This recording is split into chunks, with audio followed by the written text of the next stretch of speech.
बिस्मिल्लाहिर्रहमानिर्रहीम। अस्सलाम वालेकुम स्टूडेंट्स, क्या हाल चाल है। उम्मीद करता हूँ सब खैरियत से होंगे। तो 9th क्लास के पेपर्स के बाद आपने अब 10 क्लास की बुक शुरू करनी है, जो कि इंतहाई आसान है as compare to 9th class. तो इस बुक में आप प्रोग्रामिंग के बारे में देखेंगे और इस बुक के कितने चैप्टर हैं ये आज हम आज की बुक में डिस्कस करेंगे। इसके टोटल 5 चैप्टर्स हैं, 5 चैप्टर्स, जो कि सब में एक ही बात की गई है कि ये सारे चैप्टर्स प्रोग्रामिंग के बारे में ही हैं, कि इसमें कंप्यूटर प्रोग्रामिंग के बारे में बताया गया है। और कंप्यूटर प्रोग्रामिंग बहुत ही अच्छी चीज़ है। आगे जैसे आने वाला दौर एआई का है, आप सब जानते हैं। एआई के दौर में प्रोग्रामिंग बहुत मेन चीज़ है। प्रोग्रामिंग ना आती हो तो एआई बेकार है फिर आपके लिए। तो ये गवर्नमेंट ऑफ पंजाब ने बहुत अच्छा काम किया कि आपको अभी से प्रोग्रामिंग की बेस बना रहे हैं बच्चों की, कि बच्चों को प्रोग्रामिंग सिखाई जा रही है। तो आपने इस बुक को अच्छे से पढ़ना है, ये आपके आगे आने वाले वक्त में बहुत बेनिफिट आपके लिए साबित होगी। तो इसका चैप्टर नंबर 1 हम शुरू करते हैं। जिस तरह के इसमें 5 चैप्टर हमने पढ़े हैं, ठीक है। तो इसको हम इंशाल्लाह इतने आसान अल्फाज में पढ़ेंगे कि एक छोटा बच्चा भी अगर वीडियो देख रहा है ना, तो वो भी इन सारी बातों को समझ आएगा और वो भी प्रोग्रामिंग की तरफ आ जाएगा, प्रोग्रामिंग करने लग जाएगा, ठीक है।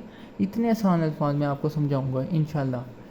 चैप्टर नंबर 1 और यूनिट इंट्रोडक्शन पढ़ेंगे। इसमें 4-5 डेफिनेशंस हैं। सिर्फ इसमें से यही सवाल बनते हैं जो मैं आपको बता रहा हूँ, इसके अलावा इसमें से कोई क्वेश्चन नहीं बनेगा इंशाल्लाह। तो पहला इसमें से क्वेश्चन है कि डिफ़ाइन कंप्यूटर प्रोग्राम, ठीक है। कंप्यूटर प्रोग्राम क्या होता है? देखें, कंप्यूटर खुद से इतना स्मार्ट नहीं है कि खुद ही सारी प्रॉब्लम्स को सॉल्व कर ले। उसे ह्यूमंस कुछ सेट ऑफ इंस्ट्रक्शन आप कह लें, आप कुछ रूल्स उसको कह लें, हम कंप्यूटर को कुछ रूल्स प्रोवाइड करते हैं किसी भी प्रॉब्लम को सॉल्व करने के लिए। और वो जो रूल्स होते हैं वही कंप्यूटर प्रोग्राम है, ठीक है। जो हमने उसको रूल्स बताने हैं ना कि आपने इस प्रॉब्लम को इस तरीके से सॉल्व करना है। इसकी एग्जांपल आप इस तरह समझ लें कि देखें, जिस तरह अगर हमने उसको मैथ की कोई प्रॉब्लम दी है, मैथ की प्रॉब्लम है कि 2+2 ब्रैकेट फिर प्लस कर्ली ब्रैकेट में है, फिर divide and so on square bracket वगैरह। अब हमने उसको ये प्रॉब्लम दे दी है, उसे कहा ये इसको सॉल्व करो, ठीक है। तो वो क्या करेगा?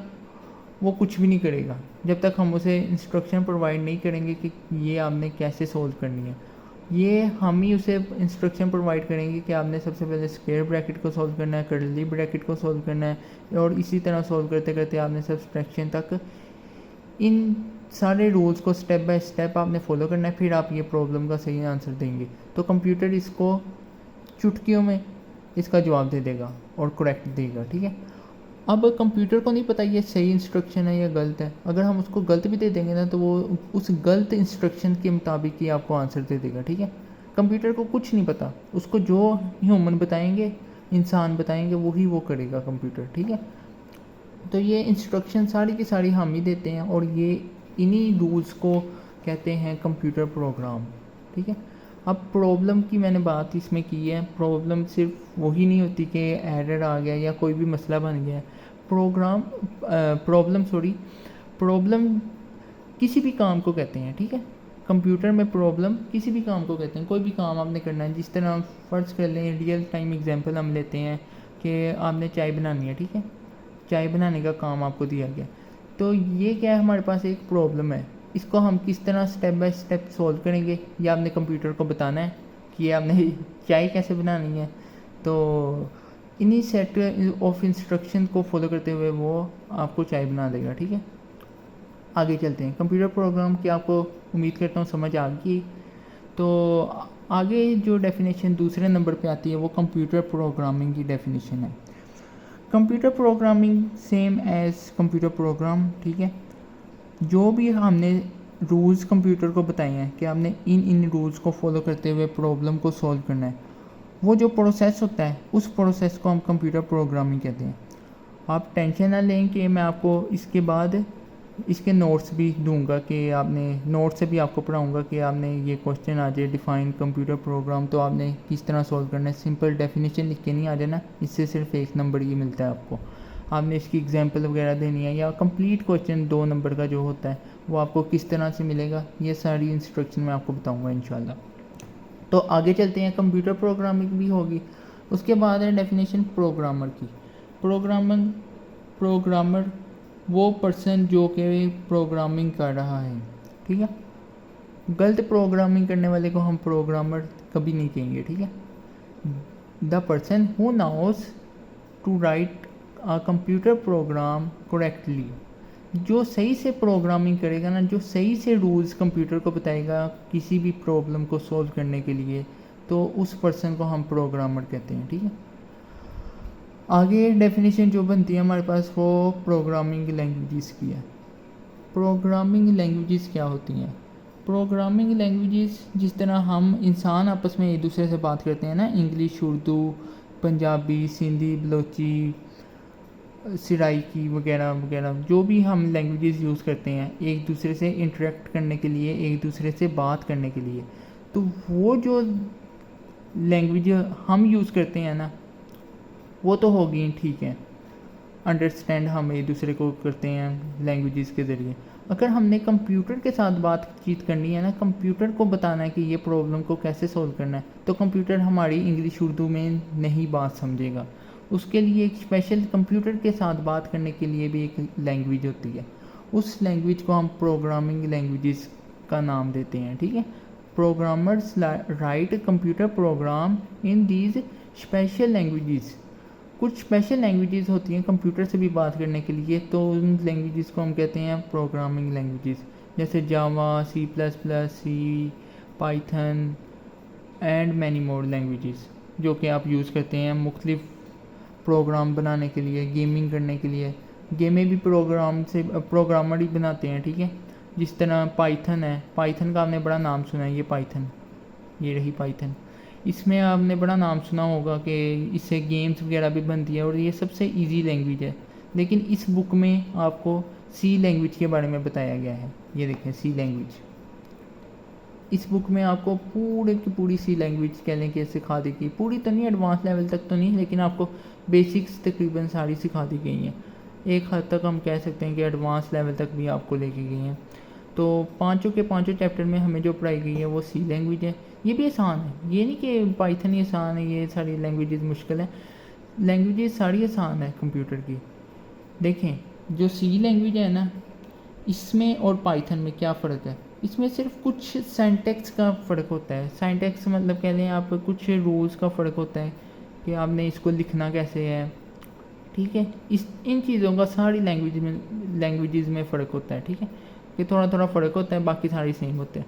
उसके बाद ये तो हमारा पोर्शन हो गया यूनिट इंट्रोडक्शन वाला कंप्लीट। उसके बाद हम चलते हैं डिड यू नो, क्या आप जानते हैं? सी लैंग्वेज, ये MCQs आता होता है, बहुत इंपॉर्टेंट है, ठीक है। सी लैंग्वेज किसने बनाई थी, कब बनाई थी और कहाँ बनाई थी? ये कुछ क्वेश्चन होते हैं ना, व्हाट, व्हेन, वेयर, हाउ, वैन वगैरह, ये सारे जो W फैमिली से शुरू होते हैं, आपने सुने होंगे। तो इसी तरह ये भी सवाल है, एक पूछा जा सकता है ना, सी लैंग्वेज किसने बनाई थी? वो उस साइंटिस्ट का नाम था, उस प्रोग्रामर का नाम था डेनिस रिची। और कब बनाई थी? 1969 से लेके 1973 तक, यानी तकरीबन 4 साल का अरसा लगा था इस लैंग्वेज को बनने में, ठीक है। इसमें उसने बनाई थी, ठीक है। और कहाँ पे बनाई थी? बेल लैब्स में। बेल लैब्स एक लैब का नाम है जहाँ पे उसने बैठ के ये प्रोग्रामिंग लैंग्वेज बनाई थी, ठीक है। 4 साल में इसने बना दी थी लैंग्वेज और बहुत अच्छा काम किया इसने। आगे चलते हैं तो प्रोग्रामिंग इन्वायरमेंट की भी बात होती है। ये एक्सरसाइज में भी शॉर्ट क्वेश्चन शामिल है आपका, ठीक है, प्रोग्रामिंग इन्वायरमेंट का।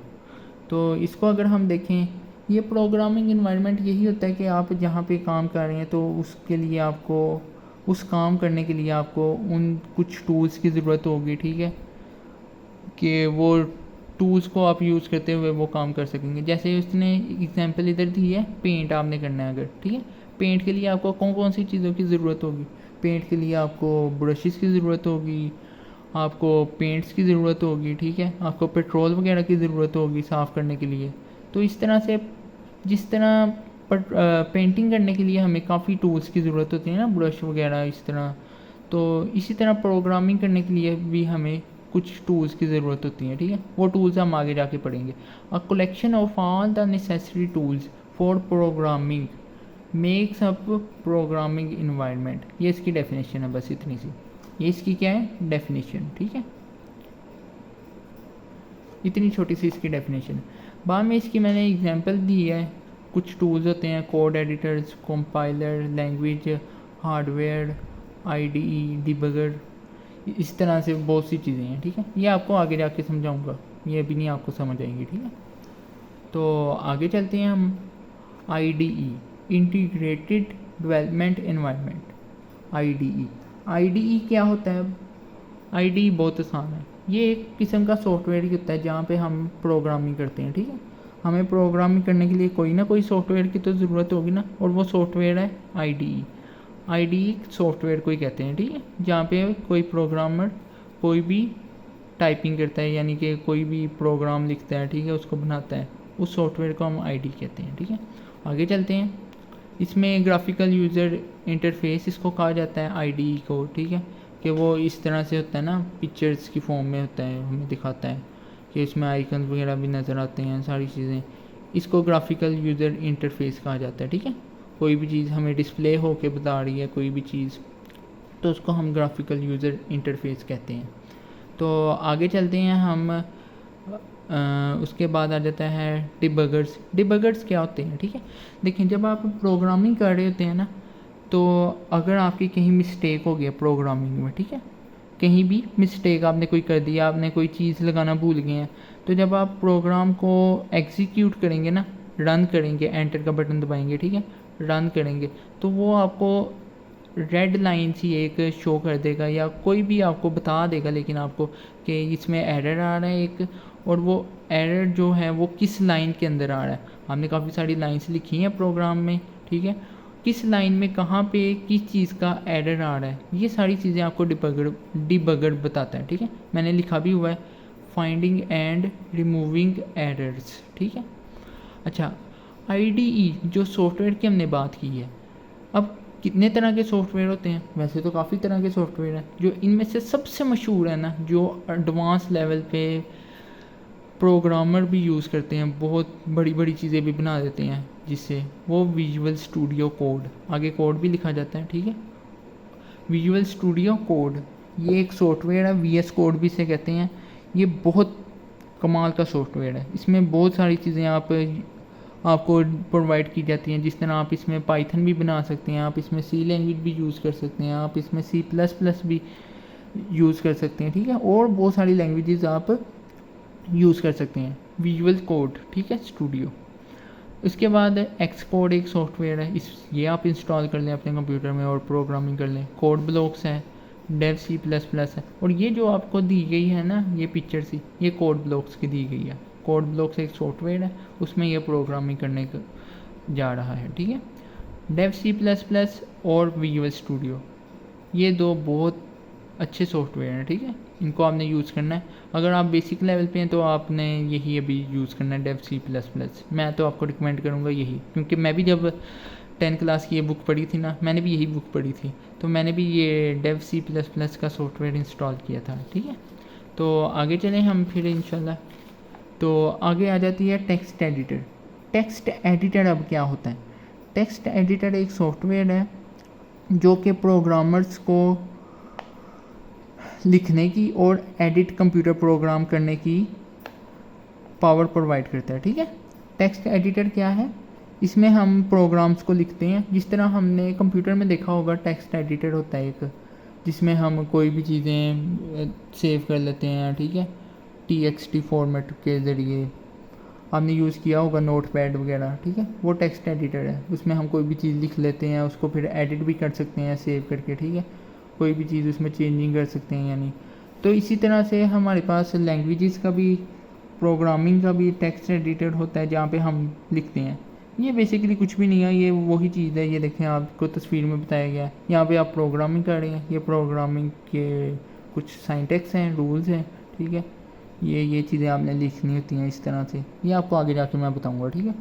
अभी आपने सिंपल यही समझ लेना है, जहाँ पे हम कोई भी चीज़ लिख रहे हैं ना IDE के अंदर, सॉफ्टवेयर के अंदर हम कोई भी चीज़ लिख रहे हैं, ठीक है, वो जहाँ पे लिखते हैं ना वो टेक्स्ट एडिटर होता है, ठीक है। एक सॉफ्टवेयर के अंदर टेक्स्ट एडिटर होता है और हर सॉफ्टवेयर का अपना टेक्स्ट एडिटर होता है, जिसमें उसको कुछ टूल्स वगैरह प्रोवाइड करता है, जिस तरह डिबगर मैंने आपको पहले बताया, ठीक है, डिबगर वगैरह, इनमें सब की ऑप्शन अलग-अलग होती है, ठीक है। आगे चलते हैं हम। जब भी आपने किसी फ़ाइल को सेव करना है, ठीक है, हम तो करते हैं ना, फाइल 1 इज, हमने कोई भी नोटपैड वगैरह की फ़ाइल बनाई है, ठीक है, हमने वो न्यू फाइल क्रिएट की है और फिर हम उसको न्यू फाइल क्रिएट करने के बाद उसका जब रीनेम दे रहे होते हैं तो कोई भी, जैसे अली है, ali.txt हम लिख देंगे, ठीक है, txt हम इस तरह लिख देते हैं, ali.txt, ये एक फॉर्मेट है, ठीक है, आपके पास। अब ये txt क्या बताएगा, ये नोटपैड का है, ठीक है, नोटपैड में यूज़ होता है। अगर हम इसके आगे ali.png लिख देंगे, ali.png, तो ये पिक्चर एक बन जाएगी, ठीक है, ये क्या बन जाएगी, पिक्चर।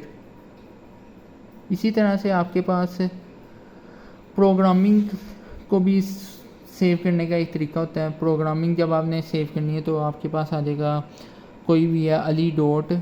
आप लिख देंगे C, हमने इसमें C लैंग्वेज यूज़ करनी है ना, तो ये C बताएगा कि आप, ये क्या है, इसमें प्रोग्रामिंग का सॉफ्टवेयर यूज़ हुआ है, ठीक है, प्रोग्रामिंग का फॉर्मेट क्या है, .c। पाइथन के लिए अलग होती है, पाइथन में अगर हम यूज़ करने हैं ali.py लिख देंगे, ठीक है, py, ये पाइथन के लिए हो जाएगी, ये C लैंग्वेज के लिए हो जाएगी। इस तरह से आपको ये फॉर्मेट ही बताया था कि कौन सी लैंग्वेज यूज़ की है आपने, ठीक है। फाइल को जब आपने सेव करना है तो इस फॉर्मेट के नाम से सेव करना है, ठीक है, नाम अपना पहले लिख देना, फिर फॉर्मेट। आगे जब आप एग्जीक्यूट करते हैं ना, कोई भी आपने प्रोग्राम लिख लिया, ठीक है, प्रोग्राम लिख लिया, अब आपने एंटर का बटन दबाया है या रन का बटन दबाया है, तो आपके पास ऐसे की स्क्रीन शो हो जाती है। इधर आपको सारा कुछ बताता है कि आपने अगर कैलकुलेटर बनाया है तो आपको सारा कैलकुलेटर की प्लस माइनस की इंस्ट्रक्शन सारी यहाँ पे आपको प्रोग्रामिंग की शो हो जाएगी। ये ब्लैक सी एक स्क्रीन होती है। डेव C++ जब आप यूज़ करेंगे ना तो उसमें भी यही यूज़ होगी, ठीक है, इस तरह का आपको आउटपुट मिलेगी। पहली वीडियो थोड़ी सी लंबी हो रही है क्योंकि इसमें मैं आपको, इसमें काफ़ी सारी डेफिनेशंस हैं जो आपको डिटेल से बता रहा हूँ, ठीक है। आगे जाके काम आसान हो जाएगा क्योंकि वो छोटे छोटे स्टेप्स होंगे, उनके लिए आपको इतनी मेहनत करने की ज़रूरत नहीं है। इसके बाद हम यूज़ करते हैं, बस हमारी वीडियो ख़त्म होने लगी है, इसके बाद हम यूज़ करते हैं कंपाइलर। कंपाइलर क्या होता है? कंपाइलर देखें, हमारी जैसे लैंग्वेज है ना, हमारी लैंग्वेज होती है इंग्लिश, उर्दू वगैरह, पंजाबी जो भी है, वो हाई लेवल लैंग्वेज होती है। हमारी लैंग्वेज इंग्लिश, उर्दू वगैरह हाई लेवल लैंग्वेज है, ठीक है। ये कंपाइलर क्या करता है, हाई लेवल लैंग्वेज को, हमारी लैंग्वेज को कन्वर्ट कर देता है किस में, कंप्यूटर की लैंग्वेज में, मशीन लैंग्वेज में। यहाँ पे लिखा होगा ये मशीन लैंग्वेज, ठीक है। हमारी लैंग्वेज को मशीन लैंग्वेज में कन्वर्ट कर देता है, किसकी फॉर्मेट पे, 0-1 पे, ठीक है, 0-1 की फॉर्म में आपको शो कर देता है। जैसे मैंने अली लिखा है ना, अगर ये मेरी हाई लेवल लैंग्वेज है, ठीक है, इंग्लिश हो, उर्दू हो, हमारी जो भी लैंग्वेज होगी ना वो हाई लेवल है, हाई लेवल लैंग्वेज, ठीक है। अली मैंने लिखा है, तो ये कंप्यूटर जब कंपाइल होगा ना, कंपाइलर इसको कंपाइल करेगा, ठीक है, तो किस तरह से हमें शो होगा, 0-1-1 फिर 0-0-1। कंप्यूटर इसको अपनी ज़बान में ना ये नंबर की फॉर्म में लिख लेगा, ठीक है। अली अगर आएगा तो फिर मैंने ये वाला नंबर लिखना है, ठीक है, और हमज़ा आएगा तो फिर मैंने कोई और नंबर लिखना है, ठीक है, 0-0-0-1 मैंने लिखना है, ठीक है। कंप्यूटर इसको अपनी ज़बान में समझता है कन्वर्ट करके ना। कंपाइलर सबसे मेन चीज़ है, देखें, जब तक कन्वर्ट ही नहीं होगा कंप्यूटर को समझ ही नहीं आएगी कि क्या कह रहा है ये अपनी लैंग्वेज में, ठीक है। कंप्यूटर इसको अपनी लैंग्वेज में कन्वर्ट करता है, हाई लेवल से लो लेवल लैंग्वेज में, ठीक है, लो लेवल लैंग्वेज, ये LL का मतलब मैंने वैसे ही लिखा है, लो लेवल लैंग्वेज, ठीक है, शॉर्ट फॉर्म की फॉर्मेट में। तो आपको ये समझ आ गया कि हाई लेवल से लो लेवल में हमने जाना है, वो किसकी मदद से जाना है, कंपाइलर की मदद से, ठीक है। हमारी जो लैंग्वेज है ना, ह्यूमंस की लैंग्वेज है, हाई लेवल लैंग्वेज, यानी प्रोग्रामिंग लैंग्वेज, प्रोग्रामिंग यानी लैंग्वेज C++, जावा, पाइथन, ठीक है। स्पेलिंग थोड़े से रॉन्ग हो गए हैं या सही है? सही है। प्रोग्रामिंग जावा वगैरह, पाइथन, ठीक है। ये हमारी क्या है? हाई लेवल लैंग्वेज है। ये सारी हमारी लैंग्वेजेस क्या है? ये हाई लेवल लैंग्वेज है, ठीक है, हाई लेवल। तो इसको कंप्यूटर बाइनरी फॉर्मेट, इसको कहते हैं binary format, binary code. Binary मतलब, बाइनरी का मतलब क्या होता है? टू, बाई मतलब टू, बाइनरी, ठीक है। टू, टू यानी ये 0 या 1, इन्हीं दो नंबर को यूज़ करते हुए ये करेगा। ये नहीं करेगा 0 1 3 5, इस तरह से नहीं ये करेगा, ठीक है। सिर्फ 0 या 1 की फॉर्मेट में यूज़ करेगा। अली है, उसने इसको सेव कर लिया अपने प्रोग्राम में कि 0 1 1 0 0 1 जब भी आएगा ना, तो इसको मैंने डिस्प्ले करवाना है, आउटपुट इसकी देनी है अली, ठीक है। ये अपनी ज़बान में इसको समझता है कन्वर्ट करके। तो यही हमारे पास कंपाइलर है। A compiler is a software that is responsible for conversion of a computer program written in some high level programming language to machine language code, ठीक है। हाई से लो लेवल लैंग्वेज में, ये मैंने यहाँ पे लिखा भी हुआ है जावा से, जिस तरह ये वाली फॉर्मेट बाइनरी फॉर्मेट में, ठीक है। इसने शुरू में लिखा भी हुआ है computer only understand and work in machine language consisting of 0s या 1s। कंप्यूटर इसको 0 या 1 अपनी लैंग्वेज में समझता है, ठीक है, कोड को। ये मैंने आपको बता दिया। जिस तरह अली है तो उसने इसको अपनी लैंग्वेज में वो सेव कर लेना कि जब भी ये नंबर आएगा ना तो फिर मैंने अली शो करवाऊँगा। तो बस अभी हम कंपाइलर तक पढ़ते हैं। इंशाल्लाह लेक्चर नंबर 2 में हम इसको मज़ीद आगे बढ़ाएंगे, प्रोग्रामिंग बेसिक्स। तो अगर तो आपको वीडियो अच्छी लगी है, अगर तो आपको वीडियो अच्छी लगी है तब आपने इसको लाइक या सब्सक्राइब या शेयर वगैरह करना है, ठीक है। ये नहीं मैं आपको कह रहा कि आपने लाइक वगैरह इसको करना है, ठीक है। अगर तो आपको पसंद आती है तब आपने इसको करना है। और अगर आपका कोई भी सवाल होगा ना तो आपने कमेंट सेक्शन में ज़रूर पूछना है, ज़रूर, ठीक है। मैं आपको इंशाल्लाह उसका रिप्लाई ज़रूर दूंगा, ठीक है। कोई भी सवाल है आपका इतने टॉपिक में लेके, अभी मैं आपको इससे नोट्स से भी पढ़ाऊँगा, ठीक है, कि हमारे पास कौन कौन से क्वेश्चंस आते हैं, उनको हमने किस तरह सॉल्व करना है, तो हमें 2 नंबर हमारे पूरे मिल जाएंगे, ठीक है। तो वीडियो लंबी हो जाएगी, नहीं तो मैंने आपको नोट्स भी साथ ही पढ़ा देने थे, ठीक है। तो ठीक है, मिलते हैं नेक्स्ट वीडियो में इंशाल्लाह। तब तक अपना ख्याल रखिएगा, दुआओं में याद रखिएगा। अल्लाह हाफिज़।